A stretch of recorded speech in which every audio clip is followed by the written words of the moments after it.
नमस्कार, जय हिंद प्यारे बच्चों। आज हम जो टॉपिक लेकर आए हैं वो है योजना आयोग और पंचवर्षीय योजनाएं। बहुत ही महत्वपूर्ण टॉपिक है, आपकी परीक्षा में यहाँ से प्रश्न बनते हैं। तो वीडियो को लाइक कर लीजिए, चैनल पर नए हैं चैनल को सब्सक्राइब कर लीजिए। और आज का आपका प्रश्न है कि भारतीय संविधान के अनुसार संघ की कार्यपालिका की शक्तियां किसमें निहित होती हैं। ए ऑप्शन है आपका प्रधानमंत्री, बी राष्ट्रपति, सी संसद और डी है मंत्रिपरिषद।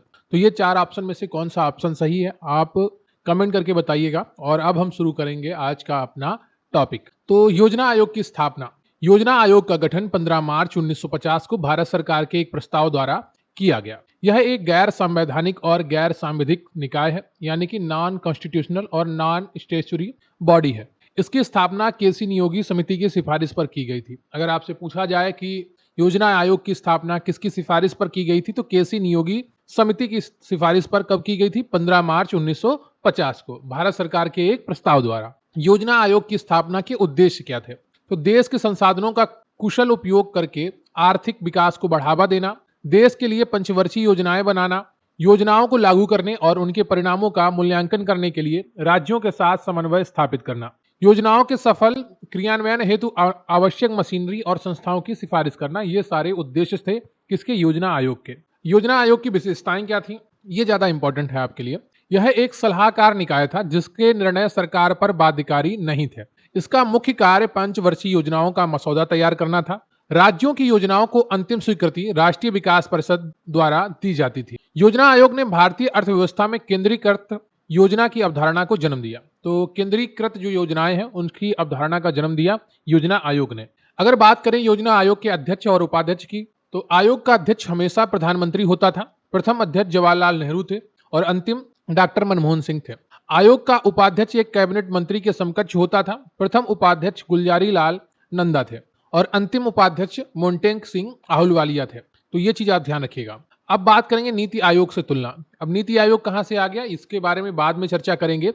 नीति आयोग की स्थापना योजना आयोग की जगह पर की गई थी। योजना आयोग टॉप डाउन दृष्टिकोण यानी कि ऊपर से नीचे की ओर अप्रोच रखता था। योजनाओं का मसौदा तैयार करने में राज्यों की सीमित भागीदारी थी। एक सलाहकार निकाय के रूप में कार्य करता था। निधि आवंटन का अधिकार था। अगर बात करें नीति आयोग की, तो बॉटम अप दृष्टिकोण यानी नीचे से ऊपर की तरफ देखता है। राज्यों की भागीदारी को प्रोत्साहित करता है। एक थिंक टैंक के रूप में कार्य करता है। निधि आवंटन का अधिकार नहीं है। तो यहाँ पर दो चीजें महत्वपूर्ण है। एक निधि आवंटन यानी कि पैसे का वितरण करने का अधिकार योजना आयोग के पास था, लेकिन नीति आयोग के पास नहीं है। अब देखते हैं पंचवर्षीय योजनाएं। जब देश आजाद हुआ तो विकास के लिए पंचवर्षीय योजनाएं बनाई गई योजना आयोग द्वारा। पहली पंचवर्षीय जो योजना है उसका समय काल था 1951 से 1956, याद रखिएगा। मॉडल था हैरोड डोमर मॉडल। इस मॉडल पर यह योजना आधारित थी। उद्देश्य था कृषि का विकास। लक्ष्य विकास दर का था 2.1% और प्राप्त विकास दर थी 3.6%।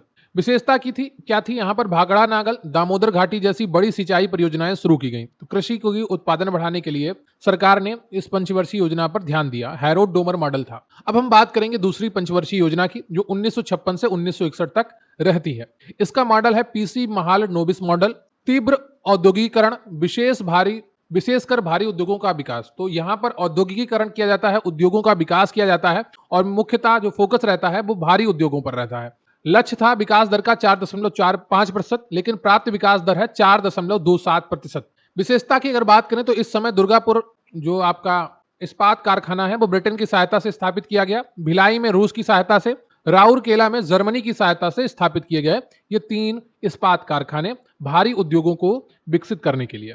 अब बात करेंगे तीसरी पंचवर्षीय योजना की, जो 1961 से 1966 तक रहती है।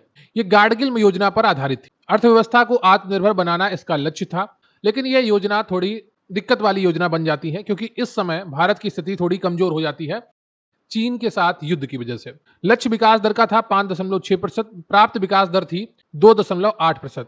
1962 का भारत चीन युद्ध और 1965 का भारत पाक युद्ध एक विफल योजना थी। ठीक है, तो विफलता का मुख्य कारण था भारत ने इस समय 2 युद्ध लड़े, पूरा फोकस युद्ध पर चला गया। 1962 में चीन के साथ और 1965 में भारत पाकिस्तान के साथ। इसी दौरान हरित क्रांति की शुरुआत हुई। हरित क्रांति के बारे में अलग से आपको वीडियो मिलेगा, तो उसके बाद चिंता मत करिए। अब जब ये योजना आपकी विफल हो गई और सरकार के पास उतना धन भी नहीं था आवंटित करने के लिए, तो यहाँ पर 3 वार्षिक योजनाएं शुरू की गई जिसे योजना आयोग योजना अवकाश के नाम से जाना जाता है। 1966 से 1969 इस अवधि में युद्ध, महंगाई और संसाधनों की कमी के कारण 3 वार्षिक योजनाएं लाई गई, यानी कि बहुत छोटा लक्ष्य रखा गया कि किसी तरीके से रोटी की जो जरूरतें हैं वो पूरी की जा सके। अब हम बात करेंगे चौथी पंचवर्षीय योजना की 1969 से 1974 के बीच में। मॉडल था आगत निर्गत मॉडल, इनपुट आउटपुट मॉडल पर यह योजना आधारित थी। कौन सी चौथी पंचवर्षीय योजना? इसका उद्देश्य था स्थिरता के साथ विकास और आत्मनिर्भरता की प्राप्ति। विकास दर का जो लक्ष्य था वो 5.7% था और प्राप्त विकास दर थी 3.3%। इस योजना की एक विशेषता यह थी कि 14 प्रमुख बैंकों का राष्ट्रीयकरण किया गया और इसरो की स्थापना की गई चौथी पंचवर्षीय योजना के दौरान। अब हम बात करेंगे पांचवी पंचवर्षीय योजना 1974 से 1979, काफी चर्चा में रहती है। डीपी धर मॉडल पर यह आधारित थी। गरीबी हटाओ और आत्मनिर्भरता इसका प्रमुख नारा था। लक्ष्य विकास दर का था 4.4% और प्राप्त विकास दर थी 4.8%। यह पहली योजना थी जिसने गरीबी उन्मूलन पर ध्यान केंद्रित किया। जनता पार्टी द्वारा सरकार, जो जनता पार्टी की सरकार बनती है, इसे एक वर्ष पहले समाप्त कर देती है 1978 में। तो ये पांचवी पंचवर्षीय योजना थी जो काफी चर्चा में रहती है। कई बार परीक्षा में पूछा गया है कि गरीबी हटाओ का नारा किस पंचवर्षीय योजना में दिया गया है, तो आपका उत्तर होना चाहिए पांचवी पंचवर्षीय योजना। अब हम बात करेंगे छठी पंचवर्षीय योजना 1980 से 1985। आर्थिक उदारीकरण और शुरुआत, आर्थिक उदारीकरण की शुरुआत इसी समय हो जाती है और गरीबी उन्मूलन यहां पर एक मुख्य लक्ष्य रहता है। लक्ष्य विकास दर का था 5.2% और प्राप्त विकास दर थी 5.7%। एकीकृत ग्रामीण विकास कार्यक्रम IRDP और राष्ट्रीय ग्रामीण रोजगार कार्यक्रम NREP शुरू हुए। तो यहाँ पर दो प्रमुख कार्यक्रम शुरू हुए, IRDP और NREP। मोस्ट इंपॉर्टेंट है किसी भी अर्थव्यवस्था के लिए, विकास करने के लिए, तो रोजगार और ग्रामीण विकास होना बहुत ज्यादा जरूरी था। तो उसको लक्ष्य लेकर ये योजनाएं बनाई गई थी। अब हम बात करेंगे सातवीं पंचवर्षीय योजना की 1985 से 1990 तक ये रहती है। भोजन, काम और उत्पादकता 5% यहाँ पर लक्ष्य रहता है विकास दर का और प्राप्त विकास दर रहती है 6.01%, जो लक्ष्य से ज्यादा है। इस योजना ने निजी क्षेत्र को सार्वजनिक क्षेत्र की तुलना में अधिक प्राथमिकता दी। इंदिरा आवास योजना और जवाहर रोजगार योजना शुरू की गई। किसके तहत? सातवीं पंचवर्षीय योजना के तहत। भोजन, काम और उत्पादकता मुख्य लक्ष्य था। तो देखिए, जो आपने LPG देखा 1992 में, है ना, 91 के अर्थव्यवस्था संकट के बाद, तो वहां पर ये सारा उसकी जो बेस था, उसका नींव थी, वो यहां पर पड़ती चली आ रही है 1980-1985 से। एक बात मैं आपको बताना भूल गया कि जो ये पांचवी पंचवर्षीय योजना है 1978 में समाप्त कर दी गई थी। तो यहां पर 2 वर्ष का रोलिंग प्लान आया था, ठीक है, तो वो आप देख लीजिएगा। फिर उसके बाद छठी पंचवर्षीय योजना आती है, सरकार बदलती है 1980 से 1985। अब हम बात करेंगे 2 वार्षिक योजनाएं आती हैं 1990 से 92। इस अवधि में राजनीतिक अस्थिरता और आर्थिक संकट के कारण कोई पंचवर्षीय योजना नहीं थी। तो 1990 से 1992 तक आर्थिक संकट बहुत ही ज्यादा था भारत पर। बात करते हैं आठवीं पंचवर्षीय योजना 1992 से 1997। मानव संसाधन का विकास, शिक्षा और स्वास्थ्य पर ध्यान। लक्ष्य था विकास दर का 5.6% और प्राप्त विकास दर थी 6.8%।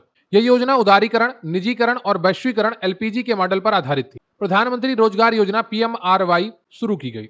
तो आठवीं पंचवर्षीय योजना भी आपकी महत्वपूर्ण है क्योंकि ये LPG की बात करती है, उदारीकरण, निजीकरण और वैश्वीकरण, लिबराइजेशन, प्राइवेटाइजेशन और ग्लोबलाइजेशन। तो ये सारी चीजें महत्वपूर्ण थी। अब बात करते हैं नौवीं पंचवर्षीय योजना 1997 से 2002 तक जो चलती है। इसका उद्देश्य था सामाजिक न्याय और समानता के साथ विकास। लक्ष्य विकास दर का था 6.5% और प्राप्त विकास दर थी 5.4%। यह योजना ग्रामीण विकास और विकेंद्रीकृत नियोजन पर केंद्रित थी। अगली जो हमारी पंचवर्षीय योजना है वो 10वीं पंचवर्षीय योजना है जो 2002 से 2007 तक चलती है। उद्देश्य इसका होता है गरीबी और बेरोजगारी को कम करना तथा प्रति व्यक्ति आय को दोगुना करना। लक्ष्य विकास दर का इसका 8.1% था और प्राप्त विकास दर थी 7.6%। अगले 10 वर्षों में प्रति व्यक्ति आय को दोगुना करने का लक्ष्य रखा गया था। बात करते हैं 11वीं पंचवर्षीय योजना की जो 2007 से 2012 तक चलती है। तीव्र और समावेशी विकास इसका उद्देश्य था, faster and more inclusive growth. लक्ष्य विकास दर का था 9%, लेकिन बाद में इसे संशोधित कर दिया गया था 8.1% पर। प्राप्त विकास दर थी 8.0%। शिक्षा, सर्व शिक्षा अभियान, स्वास्थ्य और महिला सशक्तिकरण पर विशेष जोर दिया गया। अगली जो पंचवर्षीय योजना है वो 12वीं पंचवर्षीय योजना है। 2012 से 2017 तक इसका समय काल था। तीव्र, अधिक समावेशी और धारणीय विकास था, faster, more inclusive and sustainable growth. लक्ष्य विकास दर का था 8% और प्राप्त विकास दर थी 6.9%। यह अंतिम पंचवर्षीय योजना थी। इसका मुख्य उद्देश्य धारणीता था। योजना आयोग का विघटन और नीति आयोग की स्थापना। 13 अगस्त 2014 को योजना आयोग को भंग कर दिया गया और 1 जनवरी 2015 को इसके स्थान पर नीति आयोग की स्थापना की गई। नीति का पूर्ण रूप है वो है national institution for transforming India. NITI Aayog का उद्देश्य राज्यों की भागीदारी के साथ सहकारी संघवाद को बढ़ावा देना। अब हम बात करेंगे 10 MCQ जो आपके लिए बहुत ही महत्वपूर्ण है। इस पूरी योजना आयोग को रिवीजन कराएंगे ये और पंचवर्षीय योजनाओं का। पहला प्रश्न है आपका कि भारत में योजना आयोग की स्थापना कब हुई थी? सही उत्तर है आपका 1950 में हुई थी। अगला प्रश्न है आपका कि भारत की प्रथम पंचवर्षीय योजना किस मॉडल पर आधारित थी? आप सभी इससे परिचित हैं, हैरोल्ड डोमर मॉडल पर आधारित थी। अगला प्रश्न है आपका कि किस पंचवर्षीय योजना में गरीबी हटाओ का नारा दिया गया था? तो आप सभी को पता है, पांचवी। अगला प्रश्न है आपका कि किस पंचवर्षीय योजना को उसके लक्ष्य से 1 वर्ष पहले समाप्त कर दिया गया था? तो जो 5वीं पंचवर्षीय योजना थी उसको अपने लक्ष्य से 1 वर्ष पहले समाप्त कर दिया गया था, क्योंकि उस समय केंद्र में सत्ता परिवर्तन होता है और जनता पार्टी की सरकार आती है, और ये साझे की सरकार थी। बहुत सी छोटी छोटी पार्टियों को जोड़ के एक साझे की सरकार बनती है जो ज्यादा दिन तक नहीं चलती है। भारत में योजना अवकाश की अवधि क्या थी? तो भारत में योजना अवकाश की अवधि 1966 से 1969 बताई जाती है। यहाँ पर कोई पंचवर्षीय योजना नहीं थी। अगला प्रश्न है आपका, किस पंचवर्षीय योजना में 14 प्रमुख बैंकों का राष्ट्रीयकरण हुआ था? तो ये चौथी पंचवर्षीय योजना में हुआ था। अगला प्रश्न है आपका कि नीति आयोग की स्थापना कब हुई? तो 1 जनवरी 2015 को हुई। अगला प्रश्न है आपका कि अंतिम पंचवर्षीय योजना कौन सी थी? 12वीं थी, 2012 से 17 तक चलनी थी, लेकिन बीच में ही योजना आयोग को भंग कर दिया गया। अगला प्रश्न है आपका कि आगत निर्गत मॉडल किस योजना पर अपनाया गया था? तो ये आपका चौथी पंचवर्षीय योजना पर अपनाया गया था। अगला प्रश्न है आपका कि भारत में आर्थिक उदारीकरण की शुरुआत किस पंचवर्षीय योजना में हुई थी? तो इसका सही उत्तर है आपका 8वीं पंचवर्षीय योजना में हुई थी। तो उम्मीद करता हूं आपको ये वीडियो पसंद आया होगा। वीडियो को लाइक कर लीजिएगा, चैनल पर नया है चैनल को सब्सक्राइब कर लीजिएगा, और अपने दोस्तों के साथ अपने ग्रुप्स में इस वीडियो को जरूर शेयर करिएगा।